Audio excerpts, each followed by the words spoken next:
اقرأ كتاب الله ترق جنانه وتنل أعوذ بالله من الشيطان الرجيم بسم الله الرحمن الرحيم الحمد لله رب العالمين نحمده ونستعينه ونستغفره ونعوذ بالله من شرور أنفسنا ومن سيئات أعمالنا من يهده الله فلا مضل له ومن يضلل فلا هادي له أشهد أن لا إله إلا الله وحده لا شريك له وأشهد أن محمدا عبده ورسوله سبحانك لا علم لنا إلا ما علمتنا إنك أنت العليم الحكيم اللهم علمنا ما ينفعنا وانفعنا بما علمتنا وزدنا علما ربي يسر ولا تؤسر ربي تمم بالخير أما بعد InsyaAllah malam ni kita sambung tadabbur surah Al-Baqarah ayat 43. Sebelum tu kita tengok pengajaran daripada ayat yang lepas.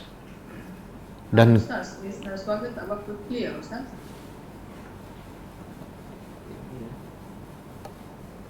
sebelum tu kita tengok pengajaran ayat-ayat yang lepas. Okey ke? Kita sini suara okey tak? Okey, tapi tak macam selalu clear. Ni macam dia bergema sikit Ustaz. Ya, okey. Okey, sekarang boleh tak? Sekarang okey tak? Okey. Bergema lagi? Okey. Oh, yang tanya lain, yang jawab lain tu. Okey Ustaz, okey. Bergema tak suara? Okey Ustaz, okey. Okey. Okey. Okey, kita tengok pengajaran daripada ayat lepas. Auzubillahi minasyaitonirrajim. Ya Bani Israel, uzkuru ni'mati allati an'amtu 'alaikum wa awfu bi ahdi ufi bi ahdikum wa iyaya farhabun.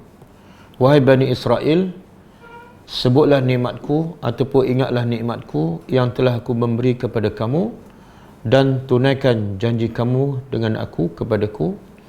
Nescaya aku akan tunaikan janji aku kepada kamu. Wa iyaya farhabun, dan hanya kepada aku hendaklah kamu takut. Jadi pengajaran daripada ayat ini ialah antaranya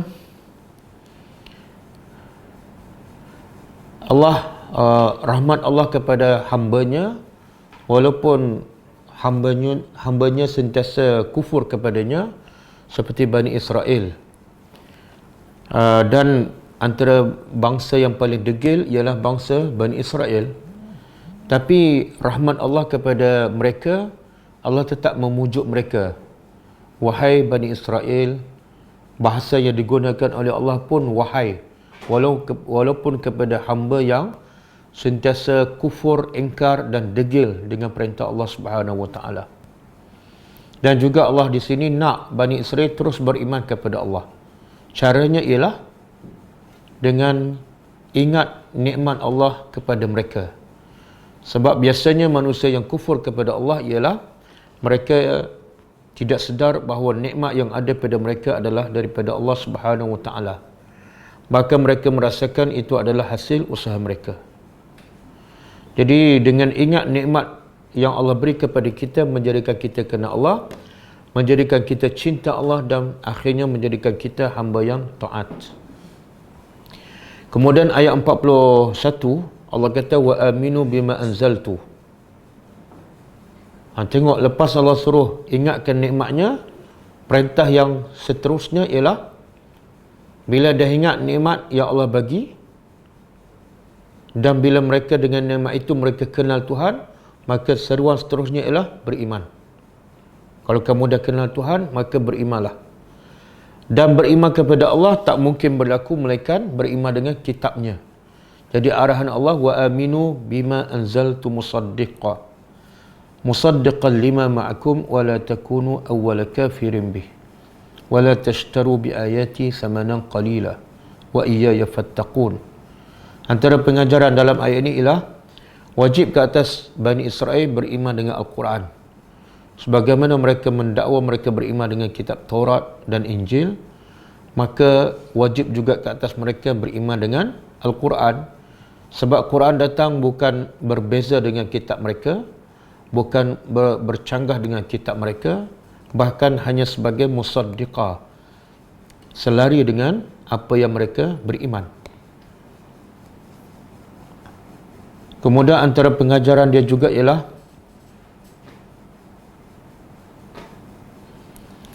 sesiapa yang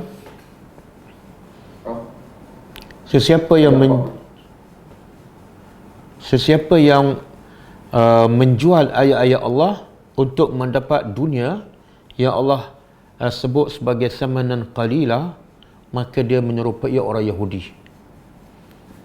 Siapa yang menyembunyikan ayat Allah hanya kerana untuk mendapatkan habuan dunia, dia menyerupai orang-orang Yahudi. Sebab itu dalam satu hadis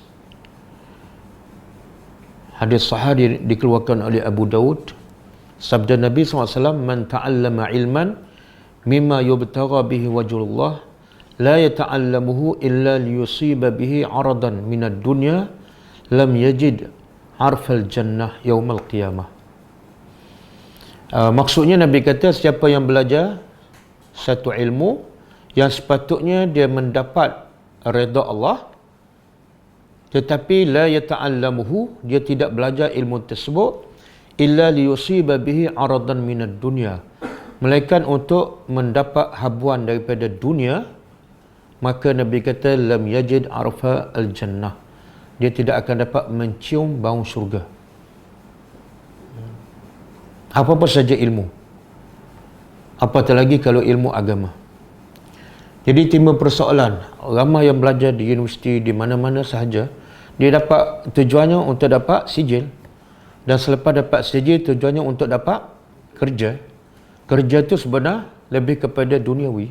Apa hukum dia?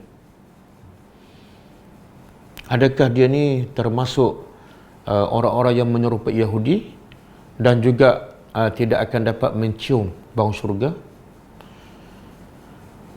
Kata Syekh Saleh Utsaimin, dia bergantung pada niat. Kalau dia betul-betul belajar untuk mendapat dunia semata-mata, termasuk dia menyerupai orang Yahudi dan dia menjualkan agama untuk dapat dunia samanan qalilah. Tapi kalau dia belajar untuk mendapat kedudukan terbaik di sisi Allah, iaitu dengan menggunakan ilmu untuk menyebarkan agama Allah, untuk menguatkan Islam, maka dia tidak termasuk dalam golongan yang dicela. Yang penting innamal a'malu binniyat. Jadi berapa ramai yang, sebab itulah yang paling awal dicampak ke dalam neraka bukan orang jahil, kan? Orang yang berilmu, orang yang banyak membaca Al-Quran, semuanya kerana niat. Innamal a'malu binniyat. Jadi betulkan niat masing-masing. Kita belajar di mana-mana sahaja kerana Allah, bukan kerana dunia. Kemudian pengajaran dalam ayat ini juga Allah kata, semua yang dalam dunia ni adalah hanyalah qalil, sedikit sahaja bila dibanding dengan akhirat. Bukan mana tak boleh cari dunia. Dunia kita boleh cari, tapi sebagai mazra'ah. Kita cari dunia untuk membeli akhirat dengan dunia yang kita dapat. Bukan kita cari dunia dengan menjual akhirat kita.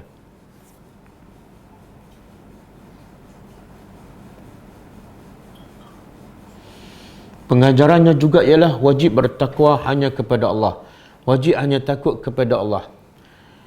Wa iyaya fattaqun. Kemudian seterusnya Allah kata, wala talbisul haqqa bil batil wa taktumul haqqa wa antum ta'lamun.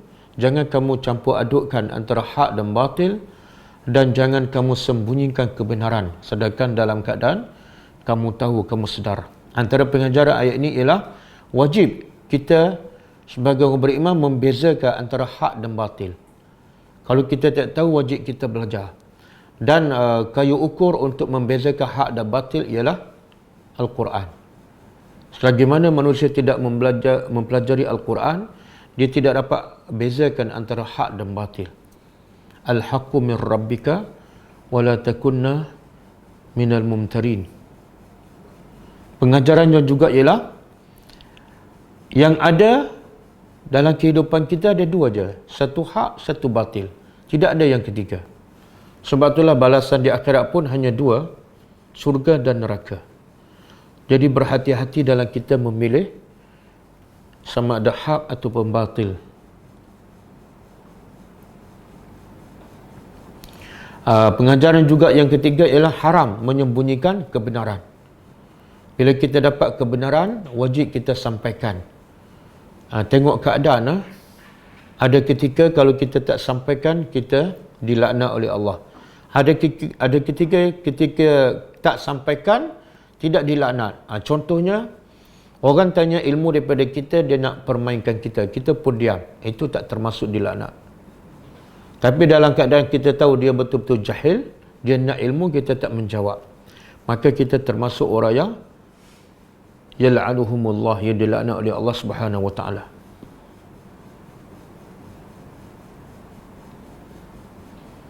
Okey, kita sampai situ kan. Ayat hari ini ialah sambungan perintah Allah kepada Bani Israel. Perintah pertama, ya Bani Israel, uzkuru ni'matiyah. Perintah kedua, wa aminu bima apa dah? Bima anzaltu kan.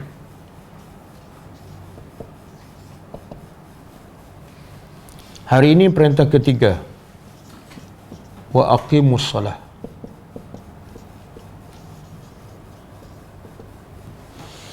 Okey, cuba tengok, perasan tak tiga perintah ni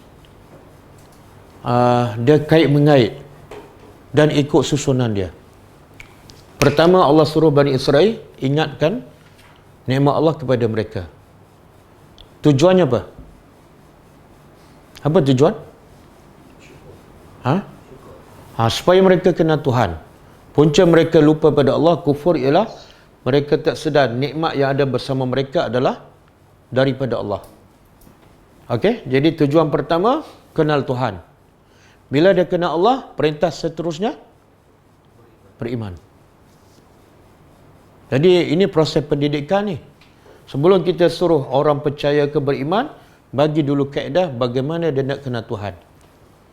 Salah satu cara ialah ingat nikmat Allah Subhanahu wa taala. Termasuklah kita memikirkan tentang ciptaan Allah. Kemudian setelah mereka beriman, datang perintah apa? Wa aqimus salah. Kenapa? Ayat hari ini, wa aqimus salah. Kenapa perintah seterusnya mendirikan salat?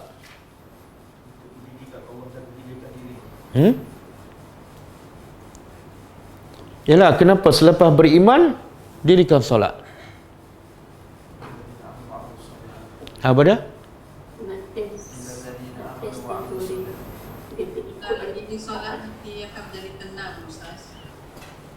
Tak, kaitan perintah kedua dengan perintah ketiga. Beriman di mana? Iman di mana? Iman di hati. Iman di hati, percaya kan? Sebab tu rukun iman semua yang berkaitan dengan hati. Jadi bila dalam hati, nampak tak? Tak nampak. Jadi perlukan step kedua, iaitu sebut di lidah. Tapi bila sebut di lidah, belum tentu betul. Sebab orang munafik bila wa iza laqul ladzina amanu qalu amanna, bila mereka jumpa orang beriman, mulut mereka mengaku beriman. Jadi mengaku beriman dengan lidah belum tentu dia beriman. Perlukan satu lagi, apa dah? Buktikan dengan amalan. Boleh? Jadi solat ni satu pembuktian bahawa imannya adalah benar. Sebab itulah orang munafik bila surah solat, apa sikap mereka? Wa iza qamu ila salati, mulut mengaku tapi bila solat malas. Itulah tanda imannya adalah tidak benar. Boleh? Solat yang paling berat bagi orang munafik apa dah? Subuh dan Isyak. Isyak dan subuh? Tak, subuh dengan Isyak dengan subuh, bukan dengan asar. Kenapa Isyak dengan subuh? Zuhur okey, tak berat sangatlah. Asar okey lagi. Nampak dia tak pergi masjid. Sebab dia pergi ke masjid hanya nak tunjukkan kepada Nabi dia beriman. Jadi Zuhur, Asar tak ada masalah sebab memang Nabi nampak. Tapi bila masuk Isya, Nabi tak nampak kan? Bila Nabi tak nampak, dia rasa berat dah. Macam tak ada faedah je pergi masjid. Okey? Jadi orang munafik, Zuhur pergi, Asar pergi, Maghrib pergi. Orang Melayu semua tak pergi. Kalau orang Melayu semua tak pergi, mana lebih baik dengan orang munafik? Soalan, bukan tuduhan, soalan. Tapi kalau orang munafik ada zaman kita, dia pergi Zuhur, Asar, Maghrib ke, pergi semua waktu. Sebab apa? Sebab masjid zaman kita terang. Dia tak boleh nak elakkan. Bahkan lampu lebih banyak daripada Jumaat. Okey, wa aqimu dan dirikan oleh kamu salat. Apa makna salat? Salat mana? Ad-du'a. Himpunan zikir. Salat mana ad-du'a. Dan juga salat makna dia as-silah, hubungan. Daripada silah kan. Jadi kalau salat makna doa, maka sepatutnya apa dia? Kalau salat tu sendiri adalah doa, sepatutnya apa? Bila kita berdoa, mesti fahamlah apa yang kita minta. Ada tak orang berdoa minta sesuatu yang dia tak faham? Ada? Apa dia? Saya minta pada Hafiz dengan bahasa Urdu kan. Ada faedah tak? Tak adalah. Bila saya minta, mesti dalam bahasa ya. Jadi, logiknya bila kamu solat, dan solat tu makna dia doa, kamu kena faham semua bacaan dalam solat. Faham? Dan sebab itulah, sunnah Nabi, solat tu penuh dengan doa. Bermula lepas takbir je, doa iftitah kan. Lepas tu dalam Fatihah, ada doa lagi, ihdinas siratal mustaqim. Lepas tu masa rokok, ada doa, Allahumma gfirli kan.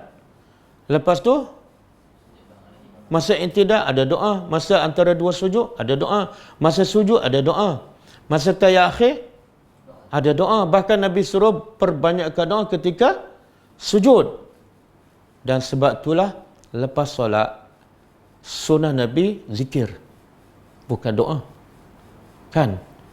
Allah kata dalam surah An-Nisa, wa idza qadaitumus salata fazkurullaha qiyaman wa qu'udan wa ala junubihim fa idza tma'nantum fa aqimus salah. Bila kamu selesai solat, fazkurullah, sebut nama Allah, zikir. Kenapa Allah tak kata fad'u, berdoa selepas solat? Sebab solat dah penuh dengan doa. Lepas tu bila kita pergi Mekah ke negara Arab, dia lepas solat, dia tak berdoa. Kita tengok pelik ni. Kenapa orang Arab tak nak berdoa kepada Allah? Macam tak beradab je kan? Lepas tu orang Arab pula datang ke sini, tengok orang Melayu. Kenapa berdoa lagi lepas solat? Dalam solat ada banyak doa. Kan? Okey, yang kedua solat mana dia? Silah. Apa dia? Mesti berhubung. Pernah tak kita cakap telefon, setengah jam, kabel telefon putus? Pernah tak? Cakap suruh Azhar, pernah tak? Apa khabar? Duduk kat mana? Lama tak jumpa. Tengok-tengok kabel putus. Tak pernah kan? Tapi ramai tak orang salat berhubung dengan Tuhan, kabelnya putus? Ramai? Subhanallah. Mulut baca lain, fikiran lain. Okey. Wa atuz zakah, dan keluarkan zakat. Okey. Dirikan solat dan keluarkan zakat. Kenapa zakat? Kenapa tak puasa? Kenapa tak haji? Apa dia? Kaitan dengan? Sucikan harta. Zakat tu nak sucikan harta. Kenapa? Harta tu kotor ke? Kenapa saya nak tanya? duit yang kita keluar zakat tu adakah kotor? Tak. Adakah haram? Jadi kenapa nak sucikan? Tak. Kita tengok apa Allah cakap. Allah kata apa? Khuz min amwalihim sadaqatan tutahhiruhum wa tuzakkihim. Betul? Surah Taubah kan? Jadi macam-macam kita jawab. Keluar zakat sebab nak sucikan harta. Keluar zakat sebab bersyukur. Tapi Allah cakap lain. Allah kata apa? Khuz min amwalihim, ambillah daripada harta-harta mereka sebagai sedekah. Lepas tu, apa fungsi zakat? Tutahhiruhum. Zakat itu mensucikan mereka, bukan mensucikan harta. Hum ni orang ni. Kan? Mensucikan mereka dan membersihkan mereka dan mensucikan mereka. Apa beza ni dua ni?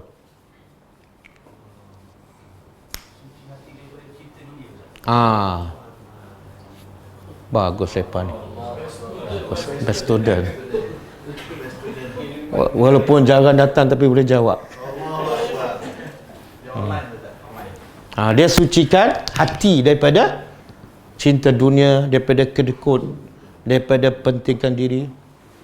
Yang ni sucikan hati. Yang ni tuzakihim, murnikan akhlak. Boleh? Jadi zakat tu sebenarnya tujuannya. Dan di sini sedekah. Okey, fungsi zakat ni. Lepas dirikan salat, Allah perintah keluarkan zakat. Kenapa lepas salat zakat? Kita jawab apa tadi? Hablum minallah, hablum. Mana Allah nak beritahu Islam tu tertegak di atas dua hubungan. Satu, hubungan dengan Allah, dan hasil hubungan dengan Allah yang betul melahirkan hubungan dengan manusia.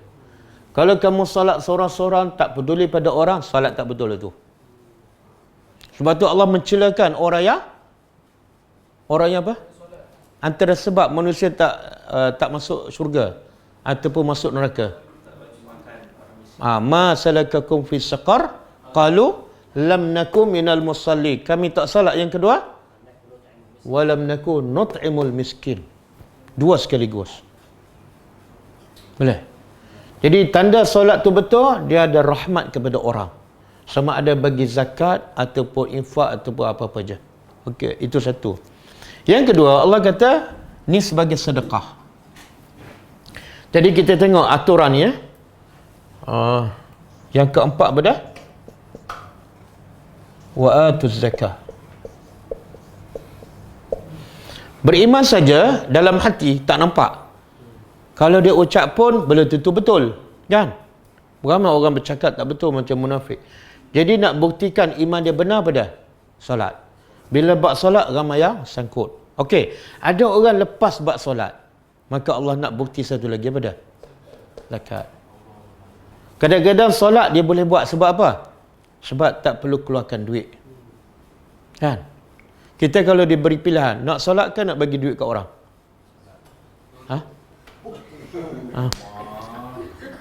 Nak apa? Kita tanya Pak, kalau diberi pilihan, ada dua perkara wajib, pilih salah satu. Solat ataupun infak duit.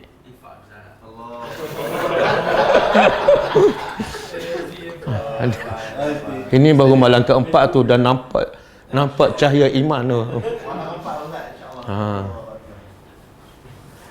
Yang antara dua ni, orang yang paling susah pada ni harta. Sebab apa? Kena keluar.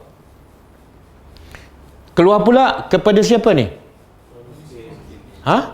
Orang miskin. Bila keluar pada orang miskin, ada pulangan tak? Kalau bagi pada Tan Sri, okey kan? Dapat juga projek kan? Ini bagi pada orang miskin dapat apa? Nama pun tak dapat. Apatah lagi pergi bagi fi sabilillah. Oi, apa aku dapat? Kan? Tapi bila belanja untuk dia 10,000, 20,000, 50,000.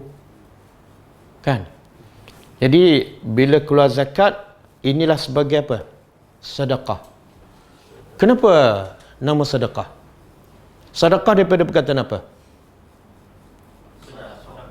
Ha? Oh, sedekah daripada sedekah. Sama lah tu. Sedekah tu bunyi Melayu. Ha? Apa mana? Sini benar-benar. Kita lalu sebutkan lepas baca Quran. Sebut apa? Apa makna dia? Benarlah kata-kata Allah. Apa yang Allah kata? Oh, tak faham. Ni orang Melayu ni. Orang sebut sedekah Allah, dia pun sebut. Lepas tu kita tanya, apa Allah cakap tadi? Memang benarlah. Yalah, apa dia? Okey. Jadi sedekah tu makna membenarkan. Apa dia? Zakat, infak, sedekah membenarkan iman dia. Kadang-kadang orang salat tapi kedekut iman dia tak betul. Boleh? Sebab tu Allah nak uji manusia dengan pelbagai-bagai ibadat. Ada orang mudah nak solat. Mudah nak solat.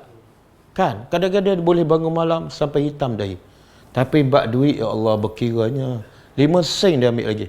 Kan? Ada orang pula kaya sangat, mudah nak sedekah. Tapi solat berat. Ada lagi yang puasa. Tak, puasa okey. Solat, ya Allah, sebab 5 kali sehari. Kalau 5 kali sebulan, okey. Lepas tu zakat pun okey. Zakat berat kan? Puasa okey. Sebab tu ramai tak orang kita yang puasa tapi tak solat. Pelik kan? Pelik tapi benar. Dia soalan pertama ditanya bukan puasa. Dia silap sifir. Okey. Dan kita tahu tak sifat munafik ni? Munafik ni dia tunjukkan di Islam, kan? Tapi tanda dia munafik apa dia? Dia bila bercakap bohong, bila berjanji lagi? Okey. Tapi dari segi amalan apa tanda dia? Bila solat malas. Bila zakat lahum karihun. Cuba buka surah Taubah ayat 54.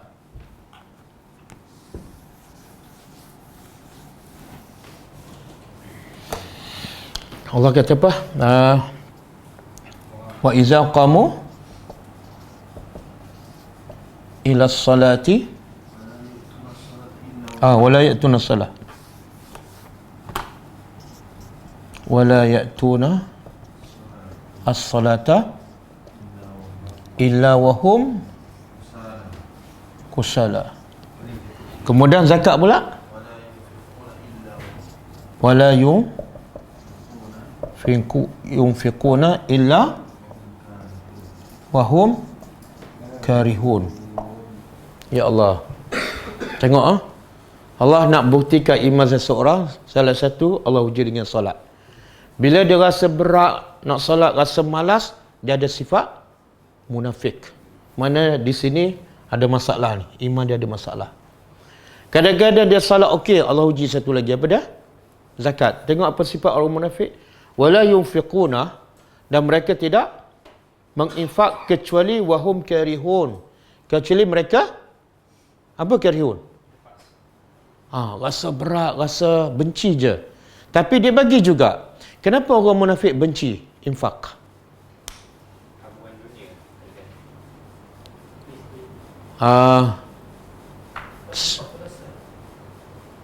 Salah satulah. Tapi antara sebab juga orang munafik suka tak pada orang beriman? Tak, musuh dia. Tapi bila dia sedekah, duit pergi pada siapa? Dia tak suka. Sampai pada orang yang dia benci. Kan? Jadi siapa bila sedekah tu, kadang-kadang sedekah tu dengan susah payah. Kalau salat malas, berat, itu ada ciri-ciri munafik. Okey. Kemudian warka'u, dan rukuklah. Rukuklah oleh kamu bersama ar-raqi'in, orang-orang rukuk. Tengok, kenapa Allah perintah rukuk bersama orang rukuk? Kenapa? Allah boleh cakap je, solat je. Sebab tu sebagai ulama menjadikan ayat ini sebagai dalil wajib solat berjemaah. Sebab Allah kata rukuk bersama orang yang rukuk, bukan rukuk surah-surah. Dan dalil yang lain banyak lagi lah kan. Yang Nabi nak bakar rumah orang yang tak salat berjemaah. Ya Abdullah bin Umi Maktum minta izin Nabi untuk salat di rumah, Nabi tak benarkan. Menunjukkan salat jemaah adalah wajib. Okey. Kenapa Allah sebut warka'u? Allah nak suruh rukuk kan nak suruh salat? Salat kan? Kalau salat perintahnya macam mana dalam bahasa Arab? Wasallu ataupun Allah dah sebut sini aqimus salah. Tapi di sini kenapa sebut rukuk lagi? Yalah, kenapa rukuk? Kenapa rukuk? Saya nak tanya, rukun dalam solat yang paling utama apa dia? Perbuatan yang paling utamalah dan menunjukkan orang tu paling dekat dengan Allah. Sujud. Jadi sujud dengan rukuk mana lebih utama? Sujud kan? Kenapa Allah sebut rukuk? Sujud pula tak disebut. Tengok terdebur kan? Sujud ada dalam ayat lain. Kita ayat lain tak belajar lagi. Jangan kait dengan ayat lain.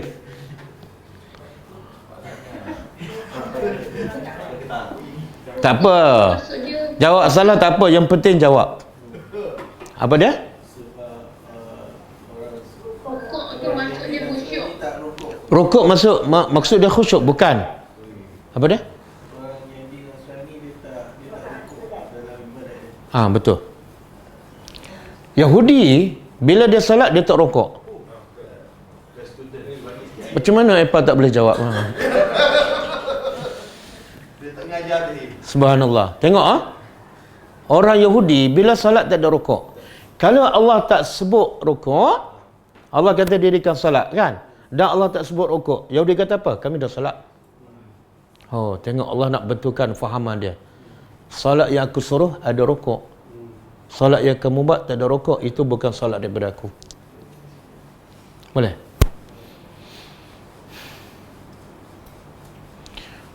Dan cuba tengok di sini Allah kata dirikan salat. Allah tak kata solat. Beza tak? Solat dengan dirikan solat. Beza. Apa beza? Macam mana? Kelakuan macam mana?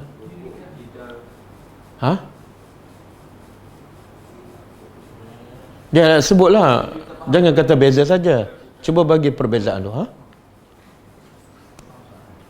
Tak masalah. Tak. Biasa Allah perintah dalam Al-Quran dirikan salat. Allah tak kata sallu, salatlah kamu. Jadi beza. Apa beza dirikan salat dengan salat? Ni ada perkataan akimu. Apa dia? Tertib. Kalau salat ni lintah buka. Okey, bila sebut dirikan salat, mana mesti kena jaga syarat sah salat, wajib-wajib salat, rukun-rukun salat, termasuklah khusyuk dalam salat. Bila lengkap tu semua, itu dipanggil dirikan salat. Tapi kalau salat tak ada tamaninah, lewat kan, itu salat. Okey? Dan dalam banyak-banyak ibadat, kenapa salat yang dipilih yang utama? Kenapa salat? Soalan pertama di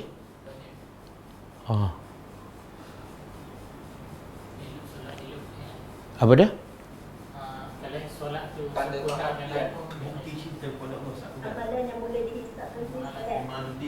Kenapa solat amalan pertama dihisap? sebab Nabi dapat perintah solat.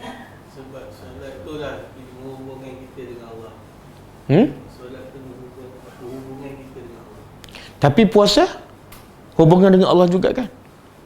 Dalam solat tu Allah jawab kita direct. Solat tu paling kerap kita buat 5 kali sehari, Ustaz. 5 kali sehari.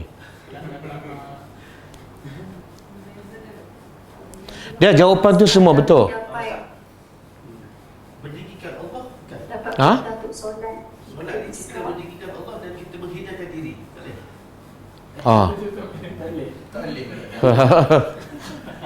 Dia tanya soalan tapi macam nak tanya saya balik. Okey. Dia betul. Jawapan tu semua betul, tapi yang paling utama, kenapa Allah pilih solat sebagai ibadat yang utama? Sebab perbuatan dalam solat pertama sekali mula dengan apa? Allahu Akbar. Pengakuan bahawa yang lain semua kecil. Kalau Yahudi sembah apa? Uzair, kan?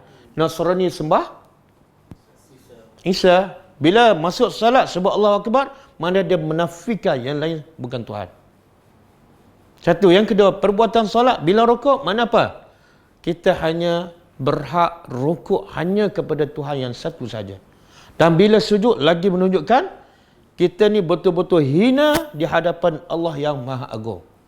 Jadi perbuatan dalam salat menggambarkan ketundukan kita dan pengabdian kita sepenuhnya kepada Allah. Salat puasa belum tentu, puasa tak tunduk, tak rukuk, kan?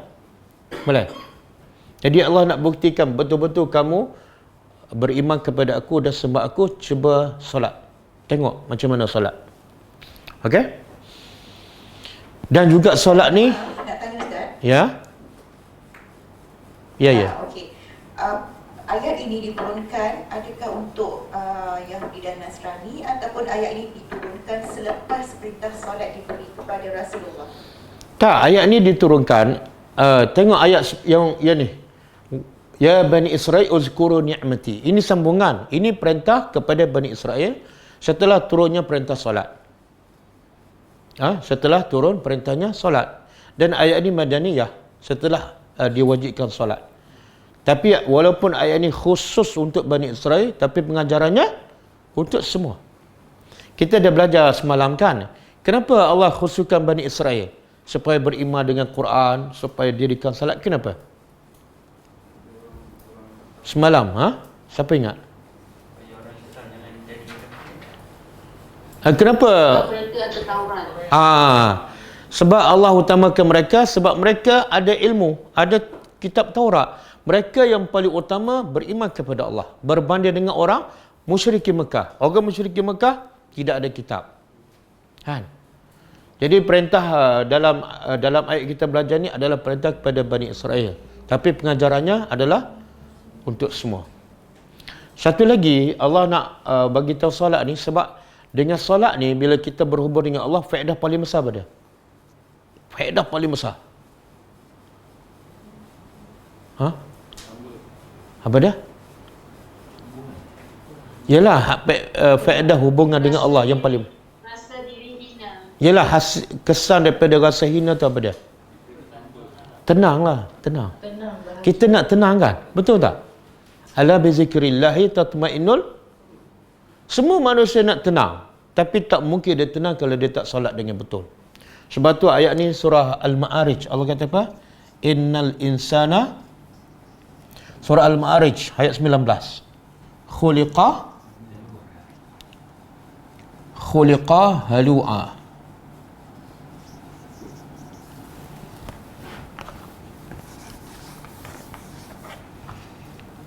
Wa iza massahu asyarr jazua.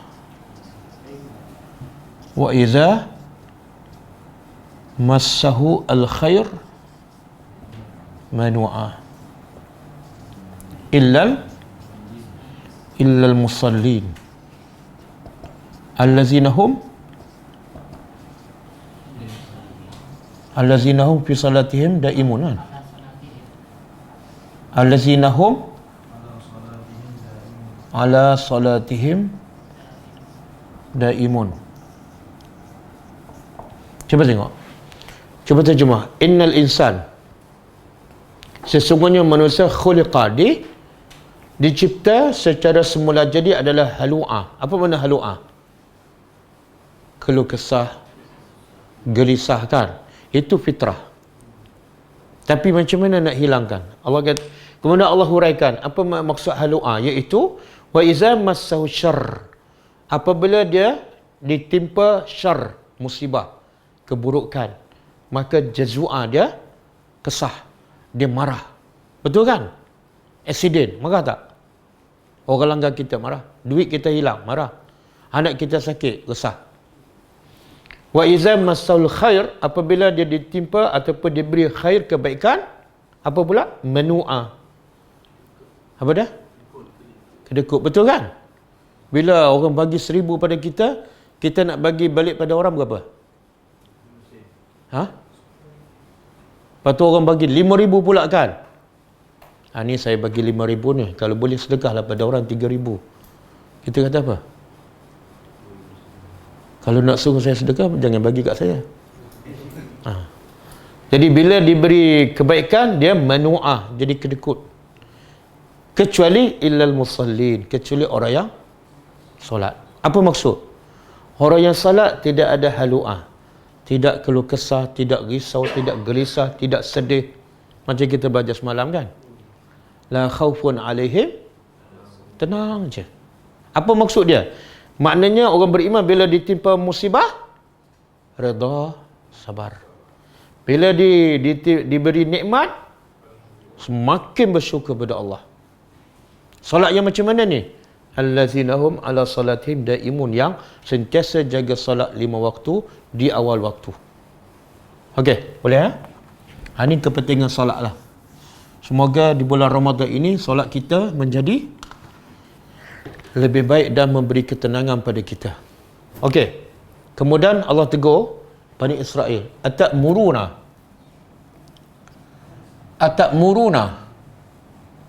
adakah ta'muruna, kamu menyuruh annas, manusia, bilbir, dengan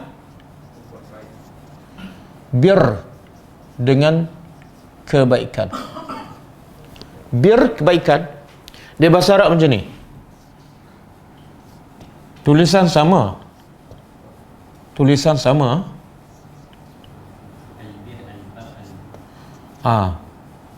Al-bir, ba baris bawah. Yang kedua, al-bar, ba baris atas. Yang ketiga, al-bur. Hebat bahasa Arab ni. Bahasa Melayu ada tak beza baris berubah makna? Kalau, kali, kalu. Ada. Al-birru, apa makna? Kebaikan. Al-barru, zahara al-fasadu fil barri wal bahri. Al-bur, bijian, gandum. Kan? Jadi kalau tak ada baris, orang tak tahu apa dia. Kalau bar ni tak ada baris. Ni kalau macam ni lah. Macam ni lah ni. Tak ada baris. Orang Melayu baca apa ni? Tak, berbekam. Berbekam. Okey. Adakah patut kamu suruh orang ramai dengan kebaikan? Watan sauna. Dan kamu lupa.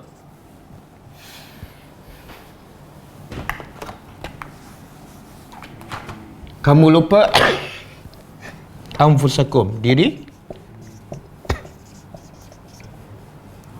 Wa antum, dan dia wawul hal, sedangkan kamu tatluna. Apa makna tatlu? Daripada tilawah. Kamu baca fi'il mudhari' ni, kamu selalu baca kitab. Afala ta'qilun? Soalan ni, kalau yang pertama, Allah nak mengingkari perbuatan Yahudi. Apa yang Allah nak ingkari? Perbuatan apa ni? Iaitu suruh orang tapi tak buat. Satu perbuatan yang tercela, terkutuk. Kemudian yang kedua ni, afala taqilun, ini nak mencela. Nak mencela dan Allah nak tunjukkan peliknya orang Yahudi. Apa dah? Tak ada otak. Kalau bahasa kasar lah. Tak ada akal ke? Afala taqilun. Adakah kamu tidak berakal. Okey. Apa yang tidak kenapa Allah kata mereka tak berakal? Mereka suruh orang buat baik, tapi mereka tak buat. Kenapa tak berakal orang macam tu? Kita tengok orang yang bodoh ni, biasa pada pandangan kita siapa? Yang gagal dalam peperiksaannya, yang gagal dalam kehidupan. Tapi yang bodoh sebenarnya ialah antaranya dia suruh orang buat baik tapi dia tak buat. Allah kata orang macam ni tak berakal. Saya bagi contoh kita suruh anak kita makan ubat sebab dia sakit kan. Kita sama-sama sakit tapi kita tak makan ubat. Berakal tak? Berakal ke tak? Makan ubat tu. Bapa kenapa tak makan? Bapa tak apa, kamu makan. Berakal ke tak? Kenapa tak berakal? Sebab dia nak anak dia sihat. Dia bapa mati pun tak apa, tak berakal lah tu. Berkorban. Tak, obat dia ada pun. Masing-masing ada obat. Dia suruh anak dia solat, tapi dia tak solat. Maknanya dia suruh anak dia solat, dia nak anak dia masuk syurga. Dia pula tak solat, dia nak masuk. Orang nak masuk api neraka dengan sengaja, berakal ke tak? Kamu pergi solat lah, lepas ni kamu masuk syurga. Bapa nak duduk dalam api je. Berakal ke tak? Ya Allah, afala taqilu. Dia ada satu kisah. Ada seorang dalam hadis sahih, seorang budak Yahudi. Bila Nabi tanya sahabat, mana budak Yahudi? Biasa Nabi nampakkan. Dia antara Nabi dan sahabat dengan orang Yahudi di Madinah bergaul. Pergi mari kan. Walaupun Yahudi itu musuh. Jadi bila Nabi satu hari tak nampak, Nabi tanya sahabat, di mana budak Yahudi ni? Sahabat beritahu dia sedang sakit tenat. Apa Nabi buat? Terus ziarah. Nabi terus ziarah ke? Tengok jadual dulu. Hari ni sibuk ni. Terus ke? Terus ziarah. Hari ni ada kenduri kahwin ni. Tak ada. Terus ziarah. Kenapa ni? Kenapa Nabi terus ziarah? Budak Yahudi nak mati bukan lapar pun. Sebab kerja Nabi ialah rahmatan lil alamin. Kerja Nabi menyelamatkan manusia daripada azab neraka yang paling besar sekali. Jadi bila dengar orang Yahudi nak mati, kepala Nabi apa dah? Aku tak akan biarkan dia masuk neraka. Terus Nabi pergi. Kemudian bila pergi, Nabi masuk rumah orang Yahudi. Jadi Nabi berdakwah dalam rumah orang Yahudi. Subhanallah. Itulah dakwah. Dakwah ni semua tempat. Bila-bila masa. Di mana-mana sahaja. Nanti ada budak sakit, nak dakwah, bawa ke masjid? Tak. Kita kena pergi. Dakwah kita kena cari. Mana orang jahat nak cari ilmu yang tak sesuai dengan nafsu dia. Jadi lepas tu Nabi ajar apa? Nabi ajar mengucap Qul la ilaha illallah. Kemudian budak ni depan bapak dia, dia tengok bapak dia. Dia takut pada bapak dia. Tak jadi mengucap. Nabi tak pernah putus asa. Nabi tak takut pada bapak tu. Tapi Nabi kesian pada budak ni kalau mati dalam keadaan kufur, masuk neraka. Nabi ulang lagi. Akhirnya budak ni tengok bapak dia kata apa? Ati' Abul Qasim. Taatlah kepada Abul Qasim. Siapa Abul Qasim? Siapa yang suruh taat pada Nabi ni? Bapak dia. Bapak dia suruh taat pada Nabi, maknanya suruh apa? Suruh beriman. Tapi bapak tak beriman. Inilah ayat ni. Tak ada otak ke kamu ni? Bapak dia tak beriman. Jadi kalau suruh anak buat benda baik, tapi kita tak buat, kita menyerupai orang Yahudi. Dan ada banyak lagi hadis kan. Antaranya, Nabi kata dibawa seseorang ke neraka, dicampak ke dalam neraka, kemudian terkeluar isi perutnya. Kemudian dia berlega sekitar isi perutnya, dan orang ramai dalam neraka datang, tanya dia, aku rasa kenal lah kamu ni. Bukan kamu dulu duk mengajar kat masjid, suruh orang buat baik dan larang orang daripada perkara mungkar. Kata orang ni, ya, aku suruh orang buat baik tapi aku tak buat. Aku larang orang buat kemungkaran tapi aku langgar. Inilah sebabnya dicampak dalam neraka, isi perutnya terkeluar. Boleh? Dan ramai tak orang Melayu.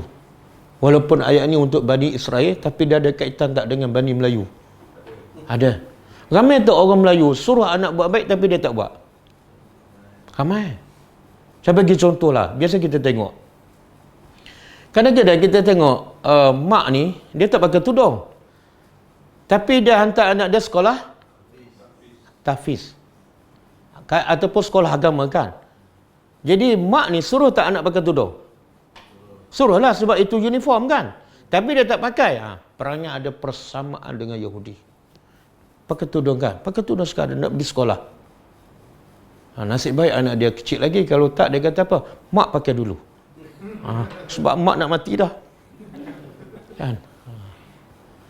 Jadi bila kita suruh anak tapi kita tak buat, ada persamaan dengan Yahudi. Pergi baca Quran, dia tak baca pun. Tutup TV sekarang, pergi tidur.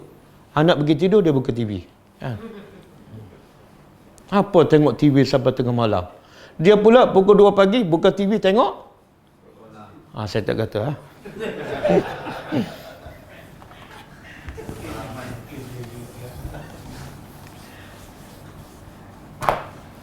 Okey. Jadi orang yang suruh orang buat baik tapi dia tak buat, sebenarnya adalah orang yang akal tak waras. Tak waras. Dia nak orang baik, dia nak orang masuk syurga, dia masuk neraka pun okey. Kan? Okey. Oh, masa dah habis.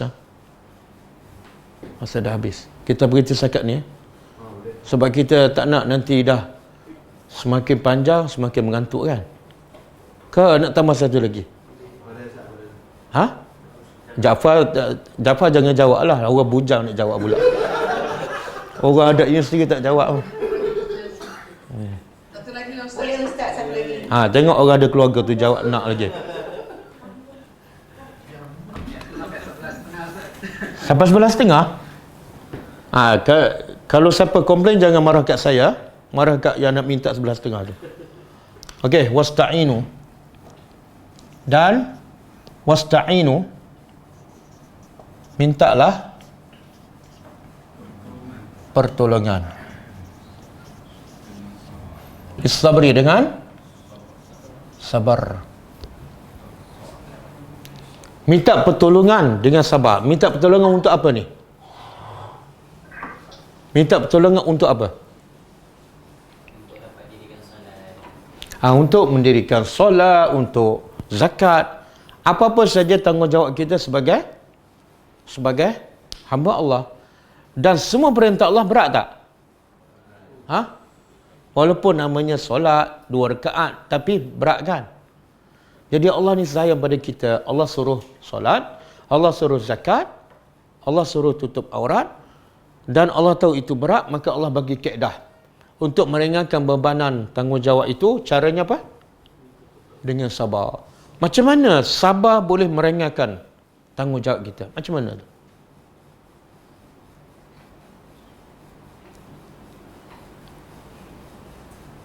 Ayat ni biasa kita baca kan? Wasta'inu bis sabri. Mintalah pertolongan dengan sabar. Macam mana tu?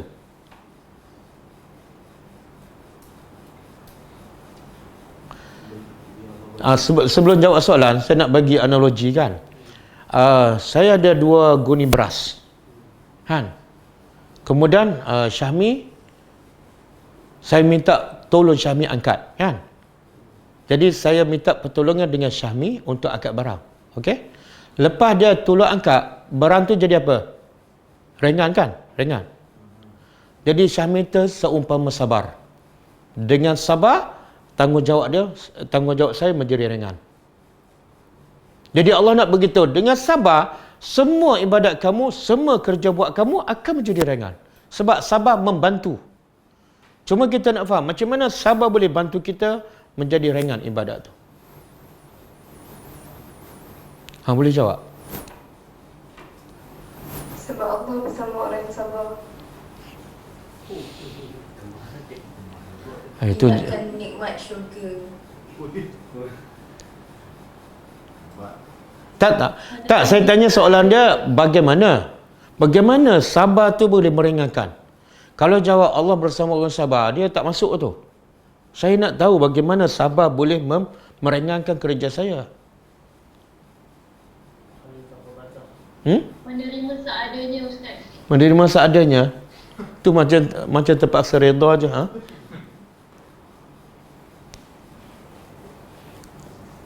Bersyukur. Dia lawan sabar apa dia? Lawan sabar apa dia?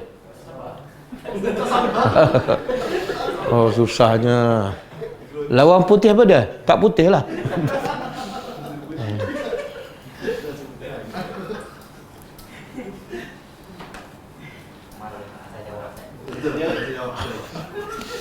Macam ni, saya kan kelang kabut kan, waktu dah nak habis. Jadi pergi masjid, tengok kunci masjid kan. Lepas tu air pula, bila air pula tak ada air kan. Saya pun tak sabar. Saya tendang pintu apa semua. Apa jadi? Solat pun, waktu pun habis. Jadi saya pun tak dapat apa-apa. Kan? Tapi kalau saya buat pergi dengan tenang, tengok air tak ada, kunci masjid pula, saya cari tempat lain ataupun tayamum dengan tenang kan. Jadi pintu pun tak pecah, solat pun dapat dilaksanakan. Boleh? Sabar tu. Kadang-kadang kita belajar kan, tapi lepas 2-3 bulan boring, tak sabar. Jadi akhirnya kita tinggal yang kita belajar. Jadi yang selama 3 bulan, sia-sia tak? Masa sia-sia, umur sia-sia, duit pun sia-sia. Sebab kita tak sabar.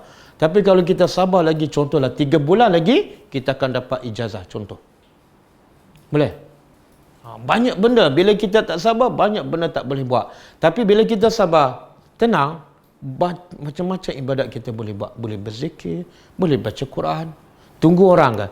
Tunggu orang tak datang, pukul 8 sampai 8.30. Kalau kita tak sabar, kita buat apa? Celaka, janji selalu tak tepat. Kita pun balik. Jadi kawan tu baru sampai, sebab apa? Dia ada masalah kan. Cuba kita sabar, tunggu 8.30. Okey, ini peluang untuk aku berzikir ni. Sebab tadi tak sempat zikir pagi. Subhanallah wa bihamdi. Kan? Ya Allah. Jadi dengan sabar tu membantu kamu untuk meringankan bebanan kamu. Dan wassalat. Dan dengan solat. Okey, solat pula macam mana boleh meringankan beban kita? Kita balik pada tadi, solat memberi ketenangan. Bila tenang, banyak benda boleh buat. Percayalah. Kalau orang tak tenang, tak sempat nak solat sunat dah, kan? Geram, tengah-tengah marah tu. Bagi salam terus bangun. Solat sunat pun tak sempat, zikir pun tak sempat. Kemudian Allah kata wa innaha, dan satu lagi saya nak beritahu, Nabi iza hazabahu amrun, bila ada masalah je Nabi buat apa? Solat. Sebab apa? Nabi ikut perintah Allah. Ada masalah, rasa berat, kembali cari sabar dan cari solat. Betul? Kita pula bila ada masalah tu, kita ambil wuduk solat tak? Dah masa tak tenang pun tak ambil wuduk. Boleh? Saya dengar satu kisah Abdullah bin Abbas. Dia dalam satu perjalanan dan orang sampaikan berita pada dia, anak perempuan dia meninggal. Apa dia buat? Sedih tak? Sedih. Apa dia buat? Dia berhenti kenderaan dia, dia ambil wuduk, dia salat. Jadi orang tanya, kamu dapat berita anak perempuan kamu meninggal, kenapa kamu pergi salat? Dia pun baca ayat, wasta'inu bis sabri was salah. Praktis tadabbur. Kemudian Allah kata, dan sesungguhnya ia lakabiratun, pasti kabirah. Apa makna kabirah? Kabirah ni asalnya besar, tapi maksud di sini ialah berat. Pasti berat. Salat ni berat, walaupun bunyi 2 rakaat je, walaupun baca 3 kul je, tapi ramai orang tak salat. Illa, kecuali alal khashiin, ke atas orang-orang yang khusyuk. Subhanallah. Makna apa ni? Solat ni berat, walaupun 2 rakaat. Apatah lagi nak bangun tengah malam, lagi berat. Tetapi kepada orang khusyuk, ringan je, mudah je. Kadang-kadang kita tengok pelik orang tu boleh berulang ke masjid 5 kali sehari. Kan? Kadang-kadang masjid tu jauh, tapi senang je. Lepas tu solat tengah malam lagi. Solat duha lagi. Kita pun tengok macam mana dia boleh. Sebab solat dia khusyuk. Kita pula, ya Allah, kadang-kadang sekarang orang solat tarawih kan. Kadang-kadang lepas 8, semua pakat keluar. Padahal dia perlu tunggu berapa rakaat untuk solat witir? 3 kan? Tengok. Sebab dia tak sabar, dia rugi apa? Dia tak sabar untuk habis bersama imam. Hanya 3 rakaat je, tak sampai 5 minit. Apa dia rugi? Dia tak dapat pahala solat sepanjang malam. Dia alasan tengok syaitan. Syaitan bila nak tipu orang, bukan dengan maksiat, tapi dengan ibadat juga. Kan? Syaitan kata, kamu nak solat tahajud kan malam. Jadi jangan solat witir bersama imam. Jangan solat witir bersama imam. Kalau kamu dah solat witir bersama imam, nanti kamu tak bangun tahajud, rugi. Betul juga kan? Kita pun balik kadang-kadang tak bangun. Okey, kadang-kadang kita bangun. Kalau kita bangun berapa lama tahajud? Berapa lama? Siapa ada pengalaman? 2 jam ke 3 jam ke? Biasa? Bangun 15 minit. Setengah jam. Okey, 30 minit lah. Dia berapa lama tengok umur dia. Kalau umur tua lagi lama tu. 30 minit kan? Okey? Alasan dia tak solat witir bersama imam. Alasan nak solat malam. Tapi berapa minit? 30 minit. Kalau dia solat selesai bersama imam dengan witir, walaupun dia tak bangun malam, dia dapat pahala solat sepanjang malam. Ya Allah, rugi tak? Sebab apa rugi? Sebab tak sabar. Tak sabar. Nampak tak? Dan dia boleh habiskan witir bersama imam, dia boleh bangun malam, boleh solat tahajud. Tapi syaitan kata, mana boleh? Witir yang terbaik, witir tengah malam. Tak malam kena tipu. Syaitan mana ada ustaz? Syaitan kena rantai pula. Syaitan kena rantai. Syaitan kena rantai. Yang manusia pun akan jadi syaitan. Okey. Sebab itulah kita tengok kan. Saya ada dengar Umar bin Abdul Aziz. Dia salat malam 36 rakaat. 36 rakaat. Umar bin Abdul Aziz. Kita kalau sebut 23 kan. Sebut 23. Walaupun surah lazim kan. Allah. Ustaz, tak ada orang sebelah. Sebab apa kita rasa berat? Sebab tak khusyuk. Betul. Sebab tak khusyuk. Beza tak orang kita bila solat di Malaysia dengan pergi solat di Mekah? Di Mekah 23, lepas tu setiap satu rakaat satu page. Ramai, tak kurang pun. Tak ada, lepas sebelah keluar. Orang Melayu pun tak keluar.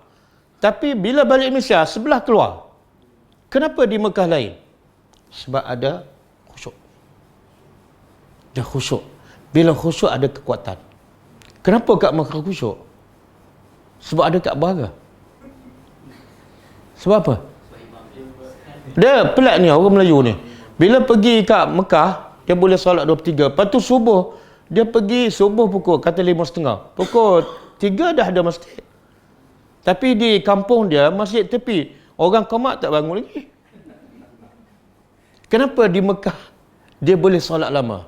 Sebab khusyuk. Kenapa khusyuk? Tak, bukan. Ya?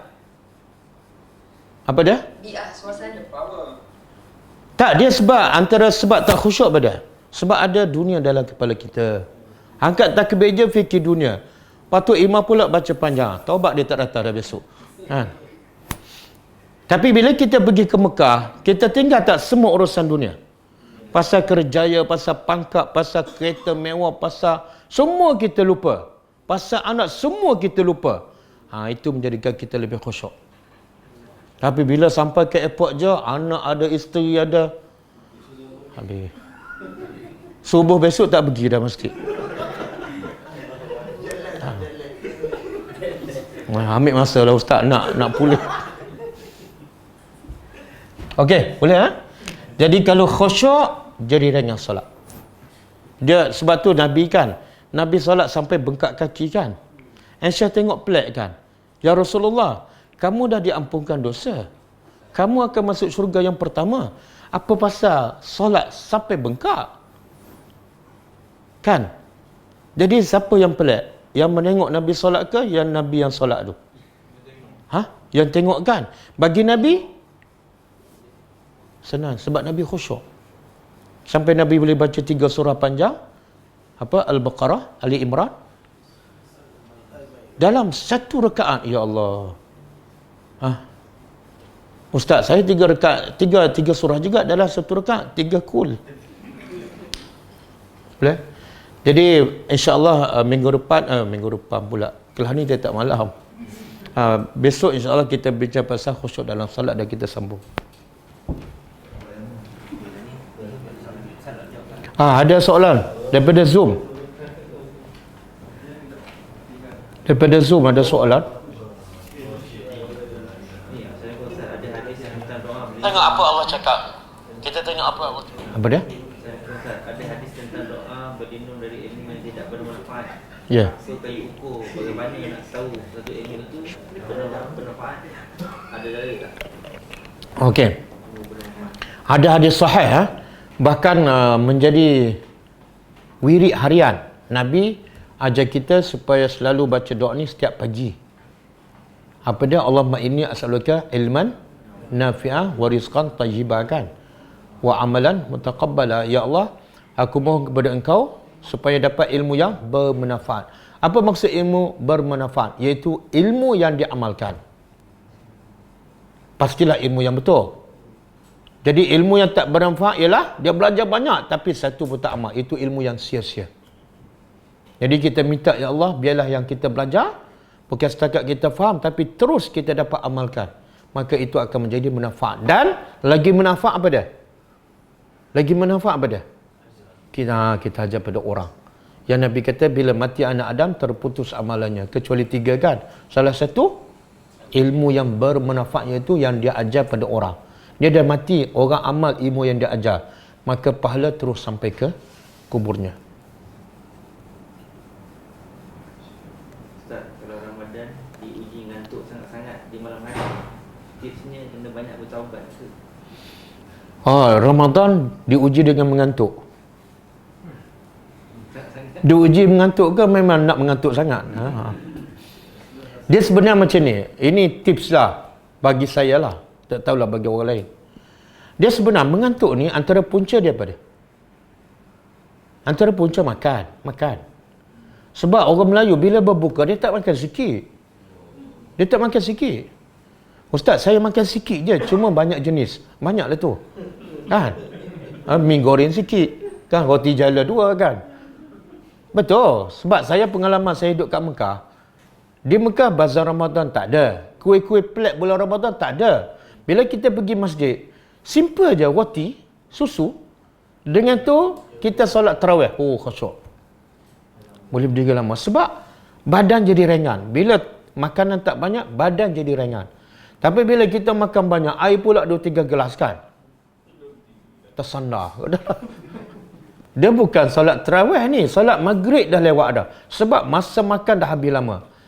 Maka bila solat tarawih memang mengantuk. Jadi tip pertama, kurangkan makan masa berbuka. Cuba test Cuba test try. Apa dia? Buka dengan kurma. Lepas tu makan sejemput nasi. Stop. Pesan pada isteri jangan masak banyak. Kalau masak banyak abang tak akan berbuka kat rumah lagi kan. Cuba. Kalau makan sikit, perut ringan, solat jadi segar. Waktu.